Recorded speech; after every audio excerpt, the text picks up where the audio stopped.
Alors, la loi, elle dit une chose très simple.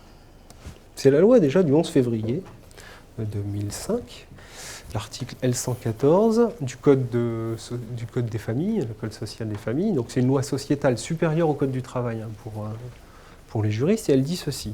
Constitue un handicap au sens de la présente loi toute limitation d'activité ou restriction de participation de la vie en société subie par une personne dans son environnement en raison d'une altération substantielle, durable ou définitive d'une ou plusieurs fonctions physiques, sensorielles, mentales, cognitives ou psychiques, d'un polyhandicap ou d'un trouble de santé invalidant. Limitation d'activité ou restriction de participation de la vie en société.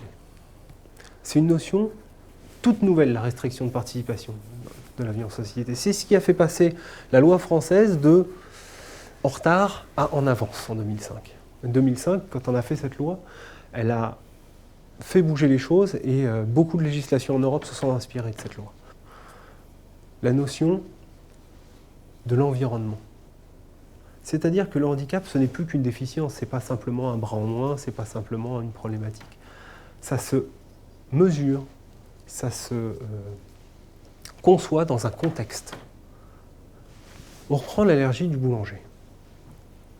S'il est allergique à la farine et qu'il n'est pas boulanger, c'est pas un handicap. C'est bien parce qu'il travaille dans la farine que c'est un handicap. Et bien le handicap, il va s'inscrire là-dedans. La maladie, elle va se comprendre dans un contexte de travail, mais aussi dans un contexte de vie.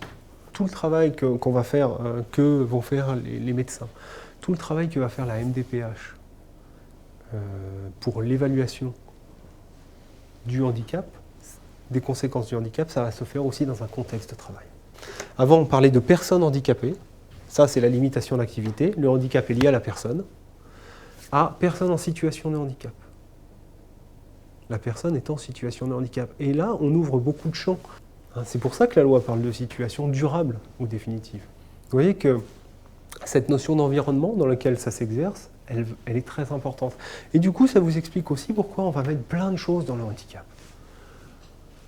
L'altération substantielle, c'est que ça nécessite quand même l'avis médical et qu'il y ait une lésion importante. Il faut qu'elle soit durable ou définitive. Parce que la MDPH, globalement, donne des autorisations, enfin donne un statut de travailleur handicapé de manière temporaire, toujours. La législation, c'est de 1 à 10 ans, la règle, c'est de 3 et 5. Quelquefois 7 ans. Donc ça veut dire que pendant ce temps-là, la personne, elle va être reconnue travailleur handicapé et qu'il faut qu'elle anticipe que 6 mois avant la fin, elle fasse sa demande. Donc voilà, il faut aussi qu'à un moment, la personne qui a 5 ans se dise au bout de 4 ans et demi, il faut que je pense à faire. Parce que ça aussi, on peut l'oublier assez facilement. Donc il y a un travail de suivi qui est à faire, des choses comme ça à mettre en place. Je vous parle rapidement de la MDPH. Maison départementale des personnes handicapées. C'est l'ancienne Cotorep. Il y en a dans chaque département. Et c'est elle qui se prononce sur l'acceptation ou pas de sa reconnaissance de la qualité de travailleur handicapé, de sa RQTH. Quand on fait une démarche auprès de la RQTH, enfin auprès de la MDPH, pardon, c'est une démarche volontaire Complètement. du salarié, on est d'accord? Oui. D'accord.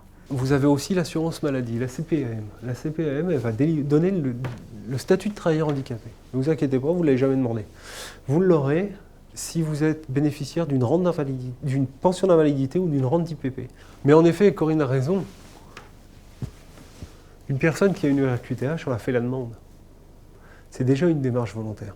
C'est pas la plus simple à remplir parce qu'il y a un petit carré qui s'appelle projet de vie. Il est bien marqué qu'il est optionnel.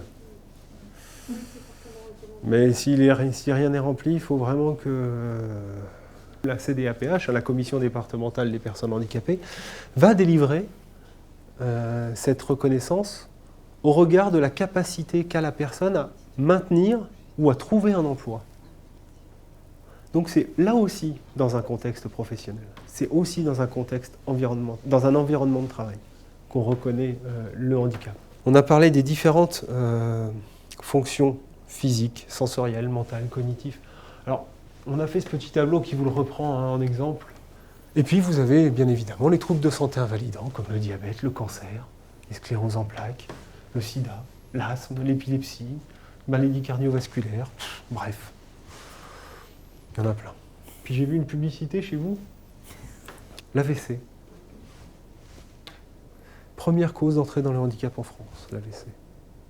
Troisième cause de mortalité. Polyhandicap parce qu'en fait, ça peut avoir plusieurs conséquences. Ça peut atteindre ou les problématiques moteurs, ou intellectuelles, ou cognitives, ou visuelles, ou plusieurs à la fois. Mais vous voyez qu'il est très très large en fait, le handicap.